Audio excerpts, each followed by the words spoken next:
नमस्कार, किस्सा एक क्राइम देख रहे हैं आप। मैं हूं आपके साथ कपिल कुमार।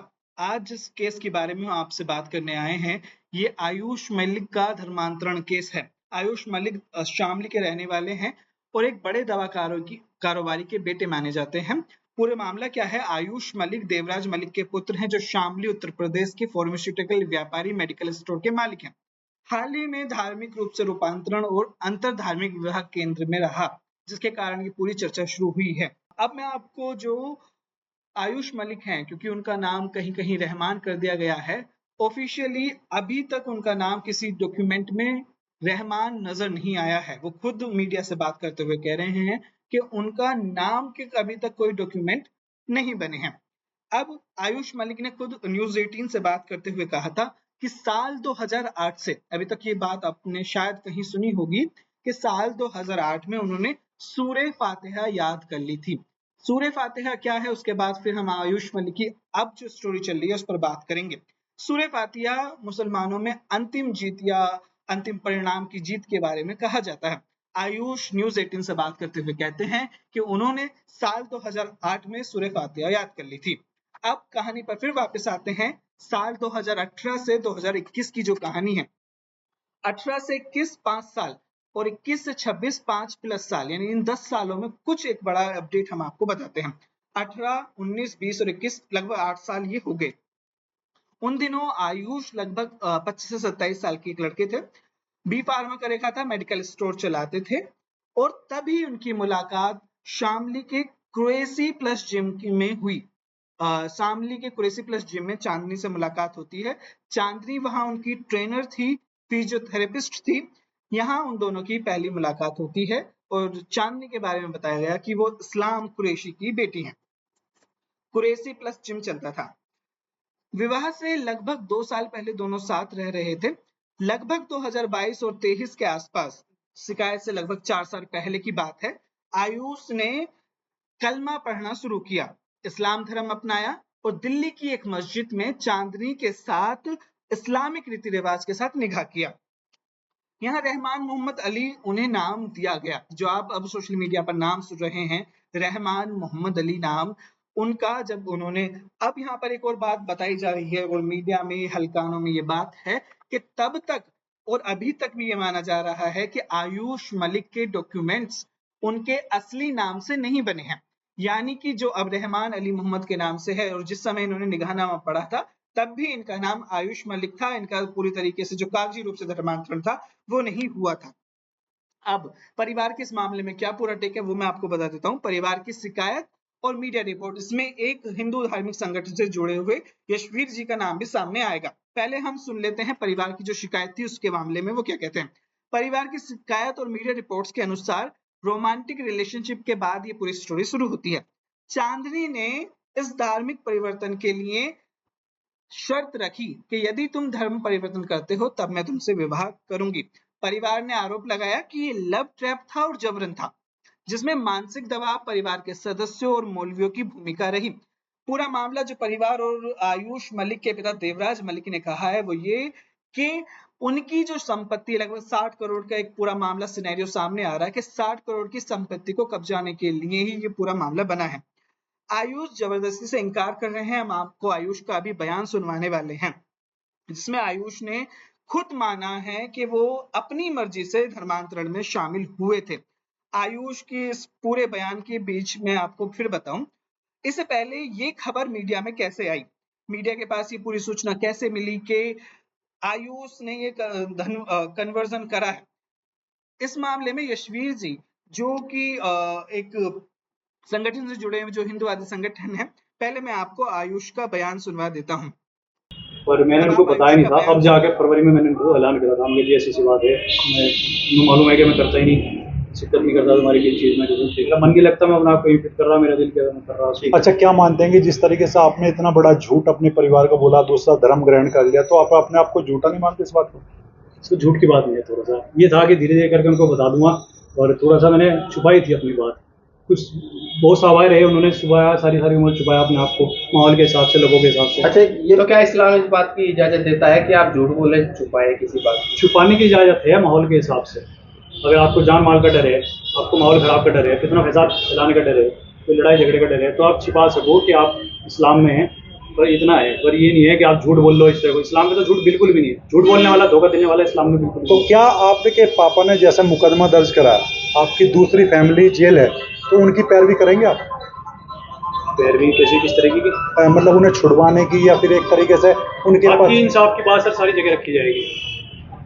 आज ही नौबत आ रही हक इंसाफ की बात की आ रही, इसलिए बात सारी जगह रखी जाएगी। ठीक।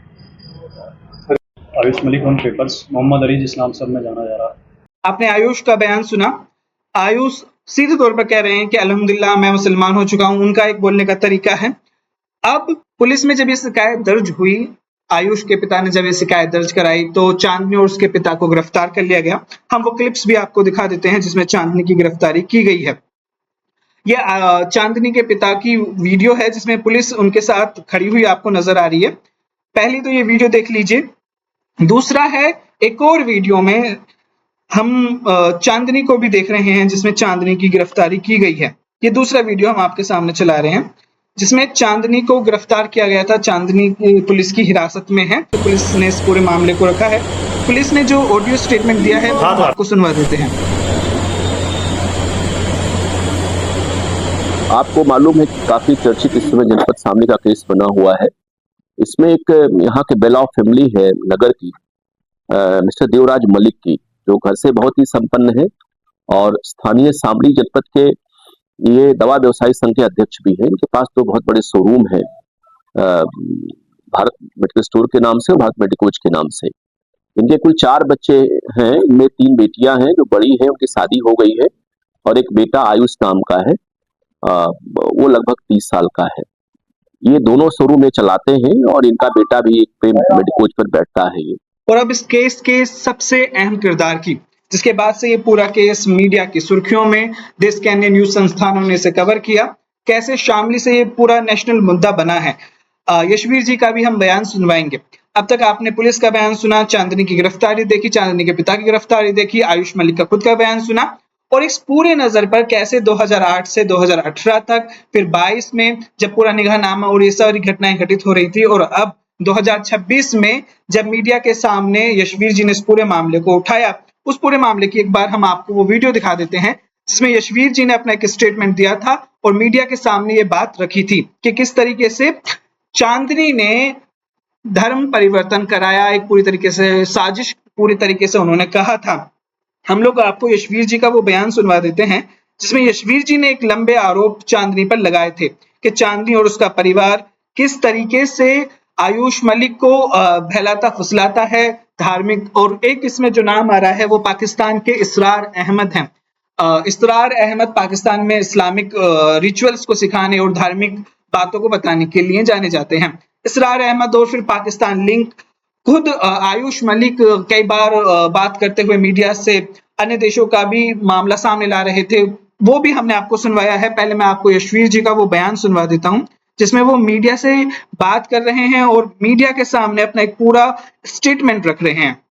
आकर के वो इस्लाम मजहब में चला गया है, उसी के लिए आवाज उठाई हम लोगों ने कि भाई अपने उस होनहार नौजवान को वापस लाएंगे, समझाएंगे, पूरा हिंदू समाज समझाएगा। और जब तक वो वापस नहीं आता और जिन जिहादियों ने उसको बहका करके उस तरफ ले गए हैं, वो जब तक वो जिहादी गंभीर धाराओं में गिरफ्तार होकर के जेल में नहीं जाते, हमारा आंदोलन चलता रहेगा। महाराज जी, उसके द्वारा हज यात्रा और खतना की बात की जा रही है, क्या मामला है? देखिए, ये नेटवर्क अब केवल शामली का नहीं है, ये बहुत लंबा नेटवर्क है। दिल्ली, बंबई, पाकिस्तान तक के इसके तार जुड़े हुए हैं और इसका खतना भी बंबई में हुआ है। और इसको इन जिहादियों ने जो इसको अपने मजहब में लेकर गए हैं, हज यात्रा भी कराई है।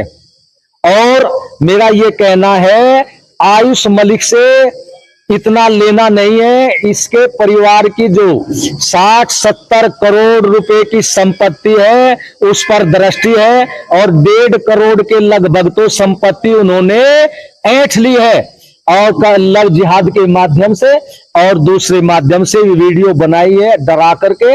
अब इसको पूरा अपने मजहब में इन्होंने ले लिया है। लेकिन ये हिंदू जाट समाज का नौजवान ज्यादा दिन वहां नहीं रह पाएगा।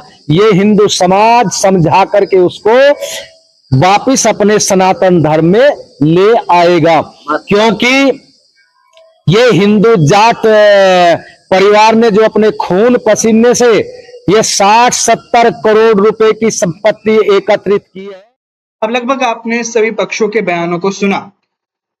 2018 के समय में खुद आयुष कहते हैं कि उन्होंने अपने परिवार को बताया था कि वो इस्लाम में कन्वर्टेड होने जा रहे हैं। इस मामले में जब वो ये आयुष के दावे हैं, इनको पूरी तरीके से पुष्ट नहीं किया जा सकता, क्योंकि आयुष जो बता रहे हैं हम वही आपके सामने रख रहे हैं। आयुष कहते हैं कि 2018 से 22 के बीच में वो अपनी माँ से भी बात कर रहे थे, पिता से भी बात कर रहे थे, और उनके माता पिता एक तरीके से राजी थे। आयुष ने यह दावा किया कि बाद में समाज और हिंदू धार्मिक संगठनों के दबाव के कारण पूरा मामला आया। इवन यहाँ तक कि आयुष ने कहा कि उनकी माता जी ने चांदनी के लिए सूट भेजा, बहुत सारे कुछ और भी आइटम्स भेजे हैं। अब आखिर में इस पूरे मामले पर अभी पुलिस की इस पूरे मामले में पुलिस अपनी जांच कर रही है। जैसे ही कोई नया अपडेट आएगा हम फिर आपके साथ जुड़ेंगे और इस पूरे मामले के बारे में आपको दोबारा इस पूरे विषय की जानकारी देते रहेंगे। आप इस बारे में क्या सोचते हैं? क्या ये खुद आयुष का निजी मामला है या फिर एक धार्मिक बदलाव का या धार्मिक रूपांतरण की एक पूरी बड़ी साजिश जो कि इस समय मीडिया और सोशल मीडिया प्लेटफॉर्म्स पर दिखाया जा रहा है, माना जा रहा है? हमें आपका विचार का, आपके कमेंट बॉक्स में इंतजार रहेगा। आप देख रहे थे एकटक, मैं हूं आपके साथ कपिल कुमार।